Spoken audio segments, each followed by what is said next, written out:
ఫోన్కి డైరెక్ట్గా రిజల్ట్స్ ఇస్తుంటే ఇంకా ట్రాన్స్పరెన్సీ లేదని ఆరోపణ చేస్తాం.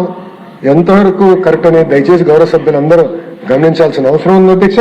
ఇది చాలా స్పష్టంగా, చాలా ట్రాన్స్పరెంట్గా, పారదర్శకంగా మనం రిజల్ట్స్ కూడా ప్రకటిస్తాం జరిగింది అధ్యక్ష. దాంతోపాటు అధ్యక్ష, ఇక్కడ డిఎస్సి కోటాలో ఏదో ఆడియో టేప్ ఉంది, ఒక్కొక్క సర్టిఫికేట్కి ఇంత డబ్బులకి అమ్ముతున్నారు, ప్రత్యేకంగా శాప్ వాళ్ళని ప్రొటెక్ట్ చేస్తుంది అని ఒక ఆడియో లీక్ వచ్చింది అధ్యక్ష. ఆడియో లీక్ వచ్చిన వెంటనే శాప్ ఇమ్మీడియట్గా కంప్లైంట్ ఇచ్చి, మన విజయవాడ కమిషనరేట్కి కంప్లైంట్ ఇచ్చి ఆ వ్యక్తి ఎక్కడున్నారో ఎత్తికి అతన్ని పైన కేసు పెట్టి అతన్ని జ్యుడిషియల్ రిమాండ్ కూడా పంపించిన ఘనత ప్రజాప్రభుత్వాన్ని అధ్యక్ష. ఎవరిని వదిలిపెట్టలా, తప్పు చేస్తే ఎవరిని కూడా వదిలిపెట్టాం మేము.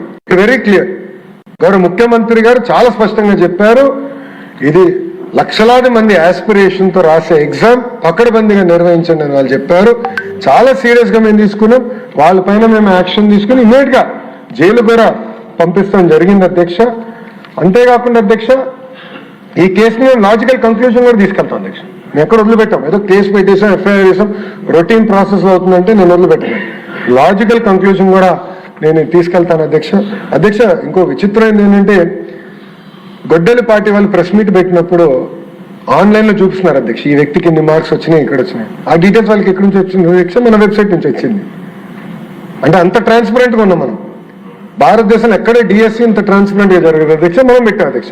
అంత ట్రాన్స్పరెంట్గా మనం చూపిస్తాం జరిగింది అధ్యక్ష. అది ఇప్పుడు కూడా ఆన్లైన్లోనే ఉంది అధ్యక్ష. అధ్యక్ష, ఇంకో బాధాకరమైన విషయం ఏంటంటే, ఇప్పుడున్న ప్రతిపక్ష పార్టీ ఆంధ్ర రాష్ట్రాన్ని కులం, మతం, ప్రాంతం వాడి మన మధ్య చిచ్చు పెట్టడానికి ప్రయత్నిస్తున్నారు అధ్యక్ష. ఇది ఎందుకు చెప్తున్నానంటే, ప్రతిపక్ష పార్టీ, క్షమించాలి, గొడ్డలి పార్టీ అండతో ఒక రిటైర్డ్ ఐఏఎస్ అధికారి ఈ స్పోర్ట్స్ కోటాలో వచ్చిన 372 మంది ఒకే సామాజిక వర్గానికి చెందిన వారికి ఇచ్చారని ఆరోపణ చేశాడు అధ్యక్ష. ఒక రిటైర్డ్ ఐఏఎస్ అధికారి. అసలు ఆ మహాన్బాడికి ఐఏఎస్ ఎట్లా వచ్చిందో దేవుడు చెప్పాలి. కామన్ సెన్స్ కూడా లేదు ఆయన. మీరు చూస్తే 372 మందిలో 46 మంది ఓసీ సోదరులు ఉన్నారు, 185 మంది బీసీ సోదరులు ఉన్నారు, 112 మంది ఎస్సీ సోదరులు ఉన్నారు, 29 మంది ఎస్టీ సోదరులు కూడా ఉన్నారు అధ్యక్ష. చాలా ట్రాన్స్పరెంట్ గా చేశారు. ఉపకులాల వారి కూడా అదే డేటా ఉంది అధ్యక్ష. చాలా ట్రాన్స్పరెంట్ గా, పారదర్శకంగా స్పోర్ట్స్ కోటా సెలక్షన్ గా మేము చేసాం అధ్యక్ష. రెండో ఆరోపణ ఏమంటారంటే, కార్డ్స్ ఆడే వాళ్ళకి ఒక మాజీ మంత్రి గారు ఆరోపణ చేశారు, వాళ్ళకి మీరు ఎట్లా ఇస్తారు?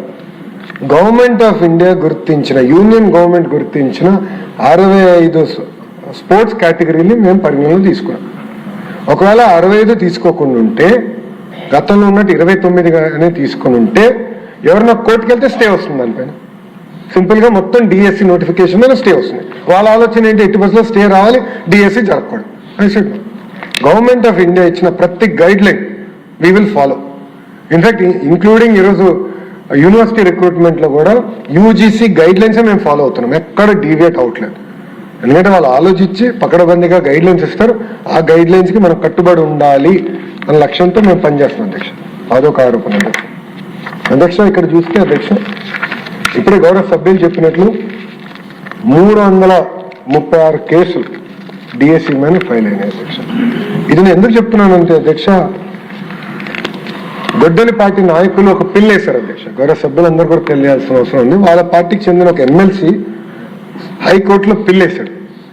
పిల్లేసి ఆ పిల్ల ఏమన్నాడంటే, ఎట్టి పరిస్థితుల్లో డిఎస్సిని రద్దు చేసి 16,000 మంది టీచర్లకు ఎవరైతే ఉద్యోగం వచ్చిందో ఆ ఉద్యోగాల నుంచి మీరు తీసేయండి అన్నాడు అధ్యక్ష. అండ్ దాంట్లో ఏం చెప్పారంటే, అసలు కోర్టుని ఆశ్రయించడానికి ప్రజలు భయపడుతున్నారంట, ఆస్పిరెంట్స్ భయపడుతున్నారంట. అప్పుడు కోర్టే చెప్పింది, మళ్ళీ 336 కేసులు ఎట్లా వచ్చినాయి? అంతమంది నిజంగానే భయపడుతున్నారు, స్వేచ్ఛ లేదు ఆంధ్ర రాష్ట్రంలో అంటే అన్ని కేసులు ఎట్లా ఫైల్ అయ్యాయని కోర్టే అడిగింది అధ్యక్ష. మీరు చూస్తే 336 కేసులో 156 కేసులో ఇంటర్మ్ ఆర్డర్స్ ఇచ్చారు అధ్యక్ష. 66 కేసులో ఫైనల్ ఆర్డర్స్ ఇచ్చారు. 84 కేసులో ఇంటర్మ్ రిలీఫ్ డినై చేసి ఐ హియర్ ద కేసు అన్నారు అధ్యక్ష. 30 కేసులు ఇంకా లిస్ట్ అవ్వాలి అధ్యక్ష. 49 కేసులు positive, negative, it was dismissed అధ్యక్ష. అంటే పారదర్శకంగా కోర్టు ఇచ్చేది మేము ఫాలో అవుతున్నాం అధ్యక్ష. 150 రోజుల్లో 148 రోజుల్లో సుమారుగా 140 కేసులు అంటే ఈజీగా ఉంటుంది కనుక 150 రోజులు 150 కేసులు. అంటే డిఎస్సి జరగకూడదు, ఎట్టి పరిస్థితులు ఆపాలి డిఎస్సి అని వాళ్ళు అనేక విశ్వ ప్రయత్నాలు చేశారు అధ్యక్ష. అవన్నీ తట్టుకుని ఈరోజు ప్రజాప్రభుత్వం డిఎస్సి పూర్తి చేసి 16,000 మంది టీచర్ని ప్రభుత్వ పాఠశాలలకు అందించడం జరిగింది అధ్యక్ష. అధ్యక్ష ఇక్కడ మీరు చూస్తే అధ్యక్ష చాలా స్పష్టంగా నేను చెప్పాను, ఎలాంటి పేపర్ లీక్ జరగలేదు. Number 1. Number 2, out sourcing employees కి ఎలాంటి యాక్సెస్ టు కాన్ఫిడెన్షియల్ ఇన్ఫర్మేషన్ అనేది లేదు. మెరిట్ లిస్ట్, సెలక్షన్ లిస్ట్ ఇప్పుడు కూడా ఆన్లైన్ మెకానిజంలోనే ఉంది. అది చాలా పారదర్శకంగా మేము నిర్వహించాం, ట్రాన్స్పరెంట్ గా ప్రజల ముందర మనం పెడతాం కూడా జరిగింది అధ్యక్ష. అంతేకాకుండా గ్రీవెన్స్ రిడ్రెసల్ కి ఎన్ని మెకానిజం ఏర్పాటు చేసాం గౌరవ సభ్యులు ఇప్పుడే చూశారు. నార్మలైజేషన్ ఏదైతే ఏపీ హైకోర్టు ఏదైతే పాటిస్తుందో నార్మలైజేషన్ విధానం, అదే విధానం మేము డిఎస్సిలో కూడా పాటించాం. హారిజాంటల్ రిజర్వేషన్ అమలు చేసాం. And at every stage technology వాడి ట్రాన్స్పరెన్సీ విత్ ఆడిట్ ట్రైల్ ప్రజాప్రభుత్వం అందిస్తాం జరిగింది అధ్యక్ష. అధ్యక్ష గౌరవ సభ్యులకి అదేవిధంగా ఆంధ్ర రాష్ట్రంలో ఉన్న యువతి యువకుల్ని ఒక హామీ ఇస్తున్నాం అధ్యక్ష. అధ్యక్ష చాలా పారదర్శకంగా నిర్వహించాం, ఎక్కడ ఒక్క కంప్లైంట్ అవ్వకుండా చాలా పర్ఫెక్ట్ గా నిర్వహించాం అధ్యక్ష. అండ్ గౌరవ ముఖ్యమంత్రి గారి తొలి సంతకం డిఎస్సి పైన ఉంది కనుక నాలాంటి యంగ్ మినిస్టర్ కి అది వెరీ పర్సనల్ ఇష్యూ అధ్యక్ష. గౌరవ ముఖ్యమంత్రి గారు తొలి సంతకం డిఎస్సి పైన ఉందంటే ఎంత బాధ్యత అధ్యక్ష, అది నాకు ఎంత పారదర్శకంగా నిర్వహించాలి అధ్యక్ష. అంత స్పిరిట్ తో నేను తీసుకున్నాను అధ్యక్ష. మా డిపార్ట్మెంట్ అంత కష్టపడింది, ఎక్కడా తప్పు జరగకుండా మేము నిర్వహించి 16,000 మంది టీచర్ని మేము నియమిస్తాం కూడా జరిగింది అధ్యక్ష. అధ్యక్ష నేను చెప్తున్నా అధ్యక్ష, we stand by the candidates. 16,000 మంది టీచర్లు మేము అండగా నిలబడుతున్నాం అధ్యక్ష, ఎందుకంటే పారదర్శకంగా నిర్వహించాం అధ్యక్ష. అధ్యక్ష మనం చూసా కొంతమంది గౌరవ సభ్యులు, మన వెంకటరాజు గారు, అదేవిధంగా గౌరవ హోంమంత్రి గారు అనిత గారు, ఇట్లా అనేక మంది గౌరవ సభ్యులు టీచర్స్ దగ్గరికి వెళ్ళారు అధ్యక్ష. టీచర్ దగ్గరికి వెళ్ళి వాళ్ళ బ్యాక్గ్రౌండ్ తెలుసుకున్నారు అధ్యక్ష. ఎలాంటి వాళ్ళు దీంట్లో ఈ ఎగ్జామ్ ద్వారా వీళ్ళు ఎట్లా క్వాలిఫై అయ్యారు, వాళ్ళ బ్యాక్గ్రౌండ్ చాలా బాధ వస్తుంది అధ్యక్ష. ఏమి లేని ఇళ్ళ నుంచి వచ్చినారు అధ్యక్ష. వీళ్ళందరూ బాగా కష్టపడి చదువుకుని, ఇంట్లో ఎవరు టీచర్ కాదు, ఎవరికి ప్రభుత్వ ఉద్యోగం లేదు అధ్యక్ష, కానీ వాళ్ళ ఆశ టీచర్ అవ్వాలి, కష్టపడ్డారు అధ్యక్ష. 5 సంవత్సరాలు 2019 నుంచి 24 వరకు 5 సంవత్సరాలు చూశారు. ఎప్పుడు వస్తుందా నోటిఫికేషన్, ఎప్పుడు రెడీ అవుదామా, ఎప్పుడు రెడీ అవుతుంది, రాలే. 5 సంవత్సరాలు ఒక్క డిఎస్సి నోటిఫికేషన్ ఇవ్వలేదు అధ్యక్ష. నిజంగా టీమ్ 11 క్యాప్టెన్ ఈరోజు వస్తే నేను అడుగుదాం అనుకున్నాను అధ్యక్ష, సూటిగా ప్రశ్నిద్దాం అనుకున్నాను అధ్యక్ష. ఎందుకు మీరు 5 సంవత్సరాలు ఒక్క డిఎస్సి కూడా నిర్వహించలేదు? చాలా పారదర్శకంగా మేము చేసాం అధ్యక్ష. ఎందుకు చేసామంటే 1 క్లాస్ 1 టీచర్ అందించాలనేది మా తపన. ఈరోజు 33% అంటే సుమారుగా 10,000 ప్రైమరీ స్కూల్స్ 1 క్లాస్ 1 టీచర్ విధానం మన ప్రభుత్వం తీసుకొచ్చిందంటే దానికి కారణం 16,000 మంది టీచర్ రిక్రూట్మెంట్ అధ్యక్ష. అండ్ మెరిట్ మెయింటైన్ చేశాం, అదేవిధంగా సోషల్ జస్టిస్ కూడా చేశాం అధ్యక్ష. అందుకే ఫ్యాక్ట్స్ అని గౌరవ సభ్యుల ముందు పెట్టాలని నిర్ణయించుకున్నాను.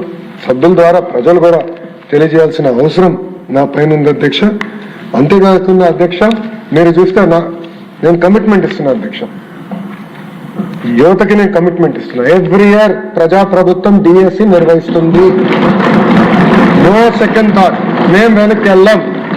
ఈ ఇయర్ కూడా మెగా జాబ్ క్యాలెండర్లో 3,000 టీచర్ పోస్టులతో డిఎస్సితో మేము భర్తీ చేస్తున్నాం. That is the commitment. Every year DSC మేము చేస్తాం అధ్యక్ష.